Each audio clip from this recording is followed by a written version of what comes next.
El festival terminó siendo un gran éxito y los invitados VIP comenzaban a retirarse. En el caso del Messia, ella se aseguró de comprar una estancia en uno de los distritos más lujosos de la ciudad y de que se instalara un círculo de teletransportación en uno de sus cuartos para que pudiera regresar en cualquier momento. Gazelle estaba evidentemente celoso y no había duda de que hallaría la forma de comprar una propiedad en la ciudad, aunque una visita del Messia sería un gran problema de seguridad para Sarion, por lo que usaría homúnculos para transferir su conciencia durante sus visitas. Eso le impediría disfrutar las cosas al máximo, pero era un precio justo para poder salir, ya que de otra manera tendrían que movilizar a los magos en cada ocasión, dejando al reino algo desprotegido. Helen, en cambio, podía viajar sin problema, ya que usaba pociones para alterar su apariencia y no revelar su identidad como elfo, pero aún así, Cabal y Guido resultaron ser magos asignados como sus escoltas, así que las preocupaciones de Herald sobre desplegar a los magos perdían mucho peso si no veía problema en desplegarlos para su hija. Luminous lo tenía fácil. Con su inmensa cantidad de magículas podía usar movimiento espacial para ir y venir en cualquier momento, así que simplemente se marchó.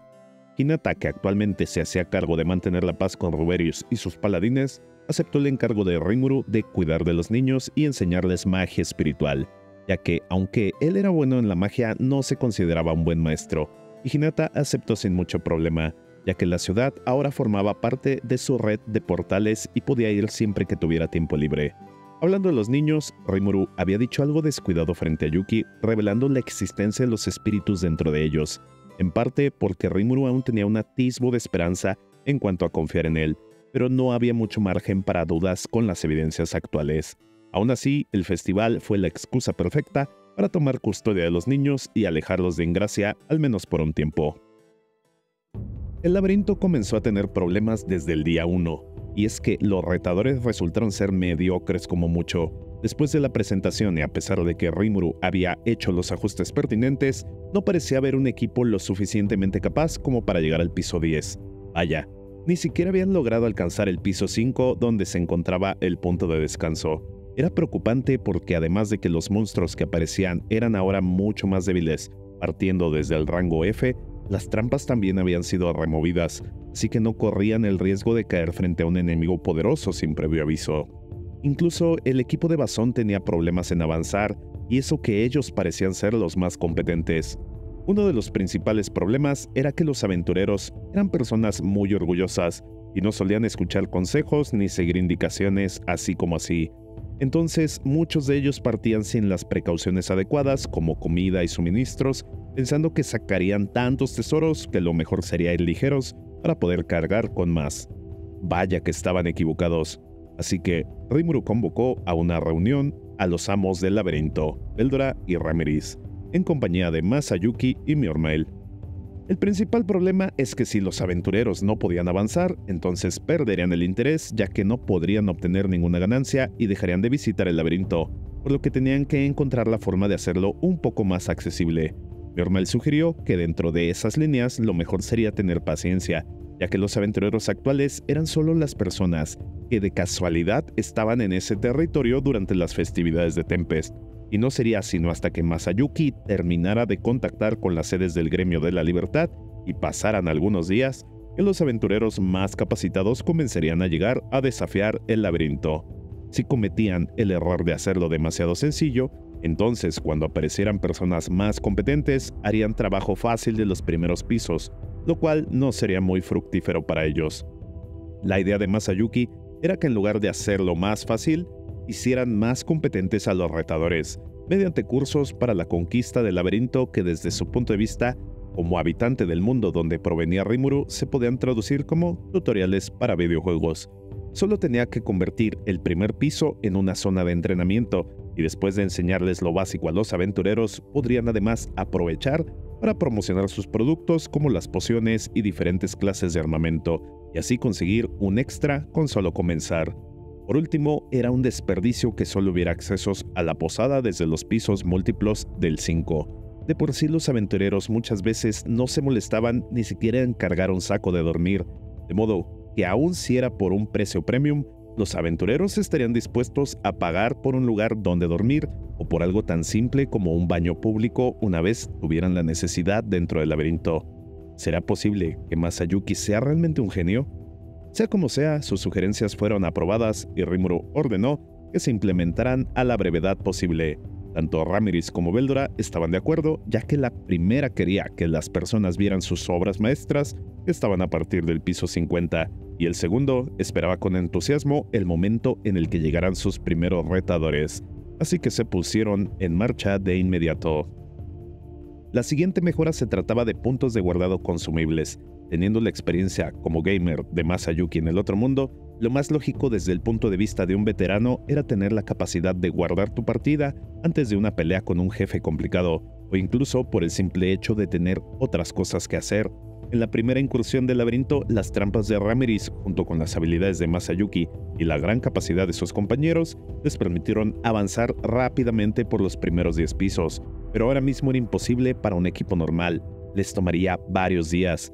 La idea original era que en esos varios días utilizaran la posada del laberinto o sus propias provisiones para descansar, por lo que el poder abandonar en cualquier momento sin la preocupación de perder tu progreso no sonaba tan atractivo para ellos en primera instancia, pero todo dependía del precio.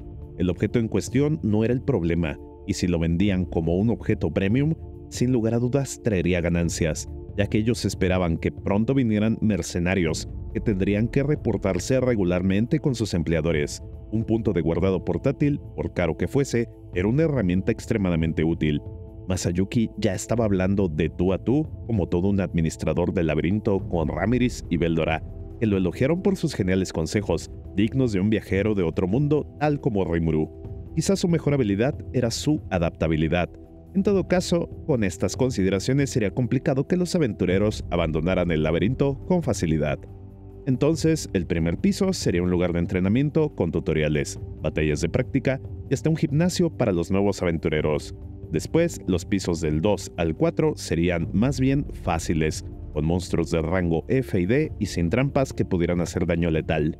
Del piso 5 en adelante, los desafíos comenzarían a aumentar su dificultad gradualmente.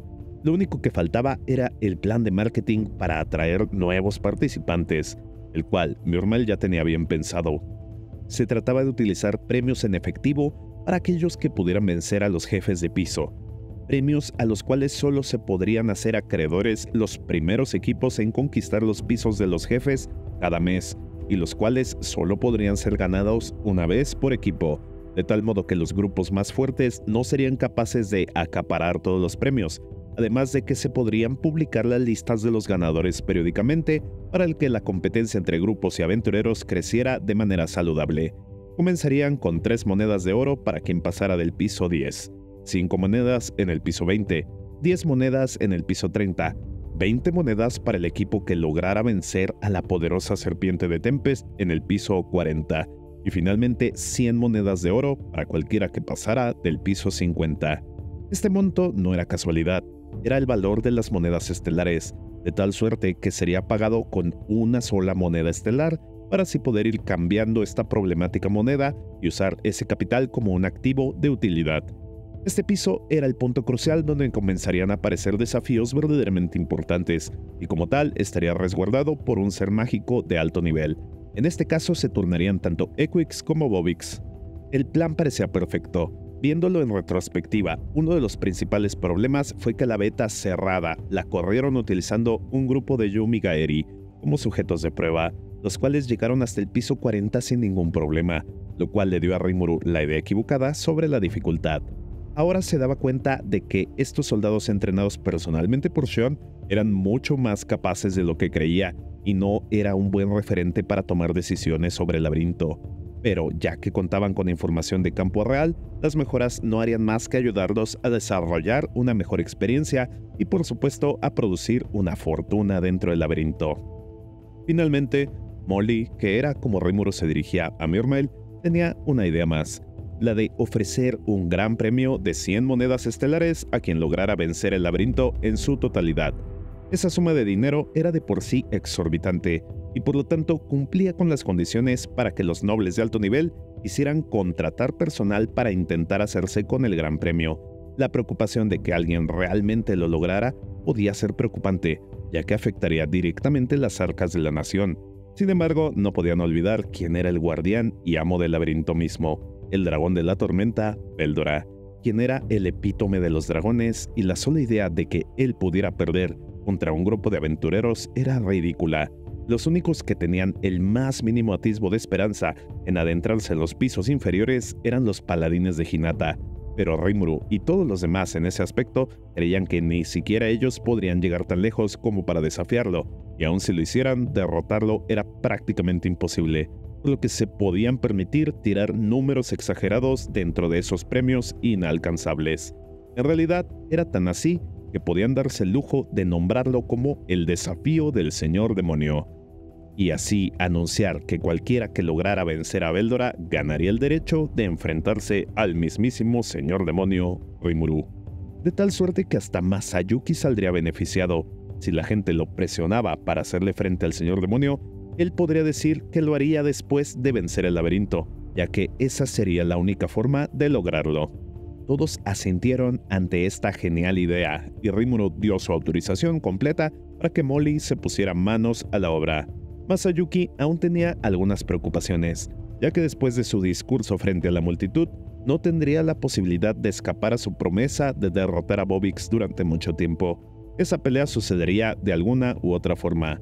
Molly pensaba que Masayuki era un héroe hecho y derecho, y que podría tomar el reto, pero Rimuru sabía que un chico que venía del Japón moderno, el más pacífico en la historia, no tendría ni las ganas ni la habilidad para cumplir esa promesa, de modo que se comprometió a ayudarlo cuando llegara el momento.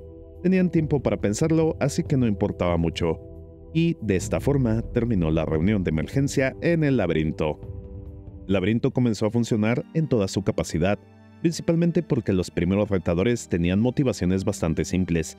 El hecho de que el equipo de Bazón hubiera conseguido un objeto de clase raro fue el perfecto aliciente para los mercenarios y aventureros, ya que en esa línea de trabajo el tener buen equipo a tu disposición era la diferencia entre la vida y la muerte.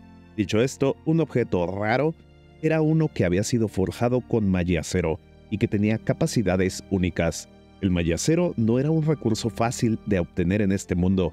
Rimuru tenía acceso a este de manera natural, ya que solo bastaba con poner acero dentro del laberinto y las magículas de Veldora harían que al poco tiempo este se transformara en magiacero de alta calidad.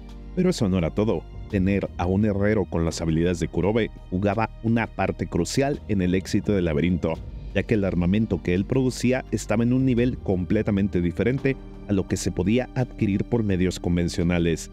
A simple vista, dos armas de la misma clase no deberían ser muy diferentes una de la otra, pero para alguien como Kurobe era evidente la diferencia entre un éxito y un fracaso, o entre un arma hecha por uno de sus aprendices y una fabricada por él mismo. Así que estas armas, que en primera instancia eran raras, también podían entrar en el reino de únicas. De modo que si bien podía ponerles un precio de referencia, la escasez de este tipo de equipamiento en el mundo las convertía en tesoros invaluables para los aventureros. No pasó mucho tiempo para que las mejoras comenzaran a rendir frutos y las nuevas oleadas de retadores empezaban a hacer progresos importantes. El objetivo de llegar al piso 5 dejó de ser una fantasía y pronto los aventureros verdaderamente hábiles, como los provenientes del Gremio de la Libertad, empezaron a llegar, y con su gran experiencia y habilidad, Rimuru dudó por un momento si había sido necesario bajar tanto la dificultad del laberinto. Al principio era decepcionante ver cómo todos se lanzaban sin un plan concreto y terminaban fracasando, pero estos grupos tenían miembros dedicados al combate, a la exploración y a una variedad más de puestos, además de que muchos de estos llevaban ya algún tiempo juntos y podían trabajar en equipos sin ningún problema. La diferencia era como el día y la noche en comparación a equipos dedicados completamente a la fuerza, como el de Bazón. Incluso surgieron nuevos mercados como la venta de mapas y de información. Lo primero fue atendido modificando la estructura del laberinto cada 3 días, pero la segunda no había manera de detenerla, ni intención en realidad. Si alguien ya había logrado superar cierto enemigo, lo normal y lo justo es que pudiera vender lo que había aprendido a futuros participantes. No había mucho que hacer en ese aspecto, y no pasó mucho tiempo para que hubiera noticias de grupos superando el piso 10. Para este punto ya había incluso quienes habían superado la dificultad del cambio de estructura periódico del laberinto, utilizando habilidades como automapeo o con la ayuda de espiritualistas que se comunicaban con los espíritus del laberinto para conseguir información sobre la ruta más eficiente para pasar de un piso a otro. Todo esto era algo permitido, ya que eran las propias habilidades de los participantes. El dinamismo y la llegada de nuevos y más experimentados aventureros, así como el progreso de estos a través del laberinto, trajo una nueva vida a la ciudad que se comenzaba a llenar de gente hablando de lo que sucedía en el laberinto, y la actividad se consolidaba como una de las principales fuentes de ingresos, tal como se había previsto. De hecho, ya había un grupo que estaba tomando los reflectores, incluso comparados con el equipo Velocidad de la Luz de Masayuki. Estos se hacían llamar Furia Verde, y con su gran habilidad y trabajo en equipo ya habían logrado vencer el piso 20. Aprovechando esta situación, Rimuru convocó a una segunda reunión. Era la primera vez que Masayuki se presentaba formalmente con Veldora y Ramiris. Aunque ya hablaba con ellos como si los conociera de tiempo, esto solo era posible gracias a su adaptabilidad y a que se dejó llevar por el momento en la reunión anterior. Ahora que sabía que se trataba de un dragón verdadero y un señor demonio, la preocupación en su rostro era evidente, pero ambos dejaron en claro que eran benevolentes y que les gustaba mucho trabajar con él, dadas sus grandiosas ideas hasta el momento. Masayuki, por supuesto, solo pudo aceptar la realidad y continuar con la reunión, en la cual pudieron ver claramente el reporte de Molly sobre la venta de los 3 objetos principales del laberinto. Primero, los brazaletes de resurrección que costaban solo 2 monedas de plata. Por supuesto, eran un objeto comprado por todos como su seguro de vida y su necesidad más básica. Los silbatos de retorno que te regresaban a las afueras del laberinto en caso de emergencia eran algo más costosos, a 30 monedas de plata cada uno, pero ofrecían una gran seguridad, ya que si morías, todo lo que no estuviera pegado a ti, como tu armadura, simplemente se perdería en el laberinto. Así que poder regresar con el silbato era la diferencia entre salir con las manos vacías o con algo de botín en caso de que algo saliera mal. Los cristales de grabación o puntos de guardado portátiles no estaban vendiendo mucho, pero eso era de esperarse dado que eran objetos premium, que costaban 1 moneda de oro cada uno, pero tenían uso para los equipos más avanzados que solían comprar grandes cantidades de una sola vez, siendo que mientras más avanzaras los peligros aumentarían considerablemente, así como las recompensas. El poder asegurar que tendrías un punto de acceso se volvía cada vez más importante. Sobre los puntos de preocupación, el primero era la aparición de elementalistas, y aunque Rimuru pensaba que no sería justo simplemente evitar que pudieran usar sus habilidades para navegar, lo cierto es que les ofrecía demasiada ventaja frente a otros usuarios del laberinto, por lo que Veldora sugirió crear zonas libres de espíritus, algo relativamente fácil. Solo era cuestión de pedirle a los espíritus mismos no rondar en dichas áreas, y como si nada, tendrían zonas que representarían la misma dificultad sin importar la presencia de un elementalista. Otro problema era que los aventureros independientes o de bajos recursos no podían costearse las pociones de curación, por lo que evitaban los encuentros complicados y terminaban por retirarse de manera prematura para evitar salir heridos y perder la oportunidad de obtener mejores recompensas. Esto ocasionaba que avanzaran más lento, y por lo tanto había menos pagos por el ingreso al laberinto, el cual costaba 3 monedas de plata para ingresar en cada ocasión. De aquí venía la mayor parte de los ingresos, así que valía la pena invertir en una solución para que los aventureros se animaran a entrar con más frecuencia y a invertir más dinero. La idea era hacer que los monstruos dropearan pociones de bajo nivel para que esos aventureros pudieran tener acceso a ellas y se adentraran con confianza en los pisos inferiores. Esto serviría también para promocionar las pociones de Tempest. Las bajas y medianas eran relativamente accesibles y de mucha calidad, pero las de curación completa no estaban a la venta al público en general. Quizá más adelante sería bueno ofrecerlas como recompensas especiales. Para lograr esto bastaba con hacer que los monstruos comieran los objetos recién aparecieran, y así al ser eliminados los dropearían como recompensas menores. De este modo, la verdadera chatarra podría estar dentro de los monstruos y los cofres podrían ser usados con otros propósitos, como el de circular equipamiento de prueba o con efectos dudosos. Esto provocaría la necesidad de un servicio de apreciación para que los aventureros pudieran saber cuáles eran los efectos de un arma o de una poción que encontraran dentro de un cofre. Este servicio, por supuesto, costaría algo de dinero, y ocasionaría que los aventureros entraran y salieran más frecuentemente a solicitar los servicios de apreciación, mejorando las ventas de los puntos de guardado y los silbatos de retorno. Además que al tener un equipo que necesitara ser apreciado para conocer su verdadero potencial, era algo emocionante que mantendría a los aventureros a la expectativa de encontrarse con un gran tesoro. El plan era redondo. De vuelta en sus aposentos, Rimuru fue recibido por Diablo, quien le sirvió una taza de té, el cual resultaba ser un poco más fuerte de lo habitual. Ante tal comentario, Diablo se apuró a ofrecer una nueva taza, pero ese no era el problema en lo absoluto. Solo le parecía algo extraño que cambiara el sabor. Entonces, Rimuru supo que este té había sido preparado por Shion, lo cual le sorprendió aún más. El té en sí era bebible, no era lo mejor del mundo, pero para que Shion lo hubiera hecho, era evidente el esfuerzo que había puesto, y que Diablo la hubiera ayudado era la cereza en el pastel. Pensándolo bien, Diablo era un excelente trabajador, y hasta ahora no había recibido una recompensa acorde. Gupta tenía su premio del torneo, y en el futuro era posible sobornarlo con un acceso a la taberna VIP de las elfas en el piso 95. Kabil tendría su propio laboratorio más allá del piso 100. Hakuro disfrutaba de vacaciones con su hija. En fin, parecía que Diablo era el único excluido, así que Rimuru le ofreció una recompensa. Escucharía cualquier solicitud que le hiciera, y si estaba en su poder, planeaba dársela. Y aunque uno pensaría que Diablo no aceptaría nada de ese estilo, en esta ocasión se atrevió a responder con una solicitud, la de buscar personas a su cargo, que se encargaran de sus tareas más sencillas. ¿Cómo preparar el té?, preguntó Rimuru. Pero no. Las necesidades personales de Rimuru eran una de las principales prioridades de Diablo, y no se lo encargaría a nadie más. Él pensaba más bien en gente que pudiera devastar naciones hasta sus cimientos, cosas triviales como esa. Rimuru pensó que eso no era ninguna trivialidad, pero no tenía caso intentar usar la lógica al mismo nivel que Diablo. En todo caso, pensaba permitírselo. Solo le preocupaba el pago que recibirían estas personas. Diablo le aseguró que no era necesario preocuparse por eso. Ellos estarían encantados de servir, pero sería bastante útil que se les pudiera proveer de un cuerpo en el cual habitar. Entonces de eso se trataba. Claro, Diablo pensaba reclutar a algunos demonios, y ellos necesitarían cuerpos. Si algo semejante al cuerpo de Beretta sería suficiente, entonces Rimuru no tendría problema en proveérselos. Pero ¿de cuántas personas se trataba? Esa era la cuestión. Diablo creía que las personas que tenía en mente debían tener ya algunas otras bajo su mando, así que entre ellos y sus subordinados no deberían superar la cifra de 1000.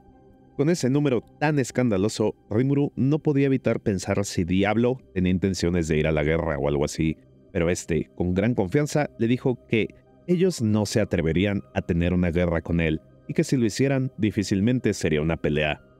Rimuru aún albergaba dudas de si por ahora Diablo era incluso más fuerte que él, y no se lo imaginaba teniendo problemas, así que le dio su permiso y le aseguró que tendría listos los 1000 cuerpos que solicitó.